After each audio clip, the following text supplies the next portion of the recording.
Well, hello, good Friday to you. I'm at work on my break finally. Excuse me. My apologies for missing a couple of weeks. Maybe it was just last week. I don't remember. But anyway, life has definitely shaken things up around here, and I've been forced to go with the flow. One, still unpacking from my move. You just don't know how much stuff you have until you have to pick it up and take it somewhere else. That's the truth. Still working 2 jobs, working at the college and subbing at least 2 days a week. We finished midterm exams this week. Whew, I had to create the tests, upload it, monitor. Busy, busy, busy, busy, busy. But, I'm glad that's over. The boy has decided to go back to school, so I'm no longer homeschooling him. And so he's in a local public school in my area. Everybody seems real nice, and they kind of know I don't play. I don't play that. Not about my child. But nevertheless, first week of school, he's in the band playing drums. So now I got to listen to drum beats all the time. And he'll play his first football game to help them end their season.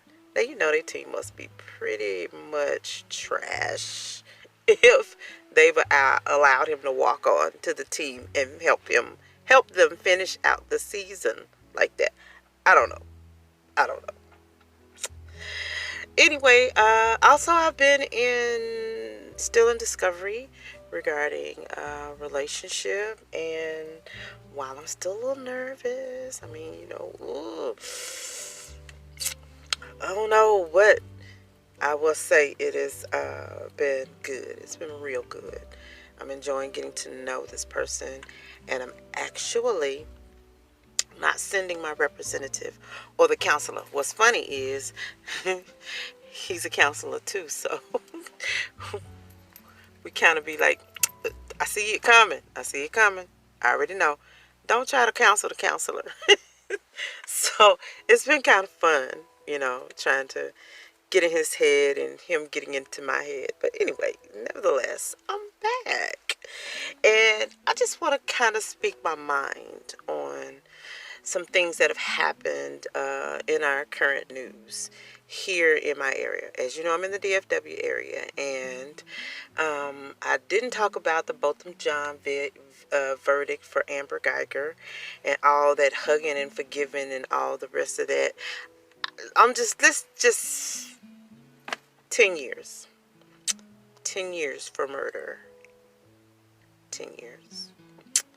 I know people who were carrying minuscule amounts of drugs have gotten 25 to life. But a person is dead. And they were sentenced 10 years. And then shortly after, right up the road, on my path to my sub assignment, where I sub all the time, is the house where the police officer, within seconds of telling her to put her hands up, murdered a Tatiana. I pass the house every time I come to work, and I shed a tear because it is grievous that a 28-year-old pre-med student who was playing in her home with her nephew, would be shot and killed during a wellness check, a welfare check. I mean, let's look at some of we need to examine policing here. Because those tactics that they did, they speak nothing of looking at the welfare of the tenants of that home. Because if it's a welfare check, that means you're going to check the welfare of the occupants of that house. Because a neighbor saw the door open and it was like 3 in the morning. It's a nice, breezy. Kid must have been going to be out of school the next day. I'm not really sure all the details, actually, what the date was or why the kid was up. But the thing is she heard people in her yard, around her house, flicking in windows with their flashlights, and she went and got her gun. Now they're trying to criminalize the fact, saying that, well, she had a gun. She was in her home. In her home. And if I were her, she did like what anyone else would do. When you hear something rustling outside, you're a young woman, 28. I have a daughter her age, 28 years old. You hear something rustling outside in your yard, and you know nobody should be back there. The first thing you gonna do is go get your gun to protect yourself. There is no way they need to spin that any other way. The other facts of the case is they parked around the corner. Instead of going to the front door that was open, knocking and addressing or introducing themselves as the police, no, they're looking for perpetrators. What happened to their oath to protect and to serve? Oh, wait. Do you see this? I don't think they think that's for us. Because they were looking, yeah, this area over here is predominantly filled with people of color. And so they went into this area that is predominantly filled with people of color looking for perpetrators, not behaving as if it was a welfare check.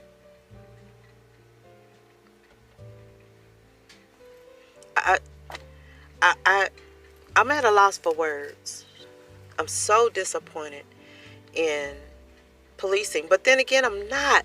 Because if you look at the history of policing in the United States, it stems from those people who were hired to find, return runaway slaves.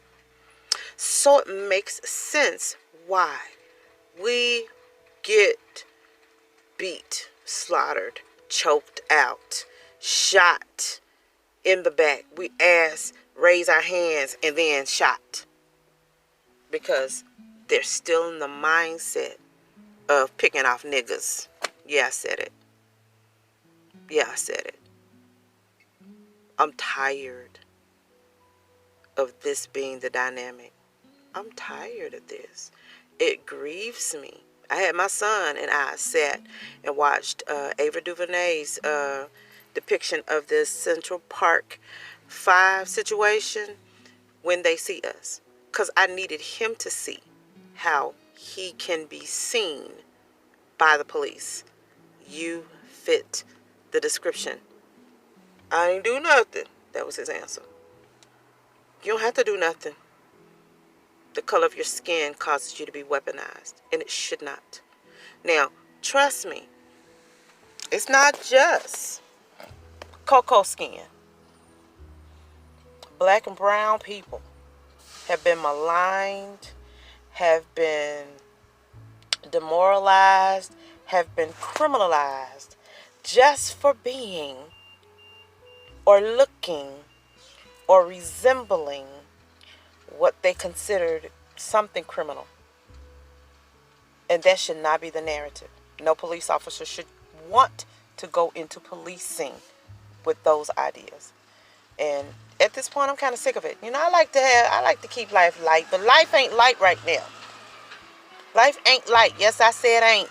It's in the dictionary. Look it up. It actually is. They did add it to the dictionary. But life is not light, and we can't approach it as a light thing.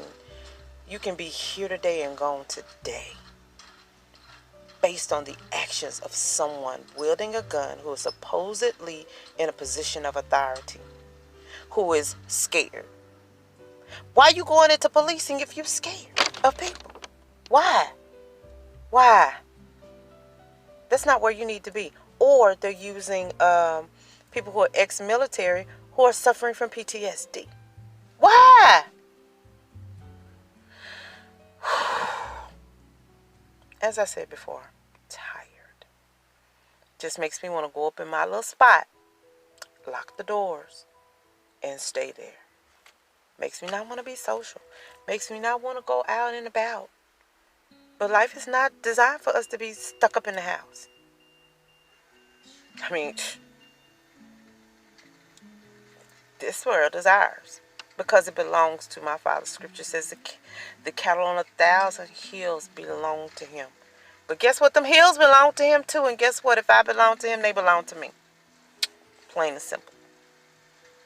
I'm not going to get into Columbus Day. I'm not going to talk about it because that just passed this week. I'm not going to talk about it. I don't celebrate it. I don't acknowledge it.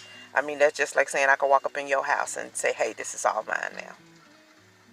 And kill off folks, and other people will celebrate it. Man, I said I won't get into it, but that's all I'm going to say. That's all I'm going to say. Anyway, I just wanted to visit with you guys. I apologize for not being timely and getting my videos in every Friday, but guess what? As much as time will allow, I'm going to get it in. I promise. I promise. I promise. I will not disappear. Be reminded, if you're in the DFW area, I am planning and hosting a vision board event where we are going to come together and learn how to put in succinctly and get it down in paper and record it, make things concrete so that we can run with the vision that the Most High has given us, so that we can be successful, so that we can be good people in the society, so we can see what we need to see, and so we can say the right things. So I'm just telling you, November 1st, we're going to be there, 101 Kenya Street, Suite 120, in Cedar Hill, Texas. Hit me up if you have questions, concerns, want to know how much it's going to cost, want to know what the parameters are. You got any questions, hit me up down in the comments. I promise I will answer them all. I promise I will. All right. Much love to you. And let me get back. Take a sip of water, take a breath, and get back to my 6th graders. All right. Much love. Professor out.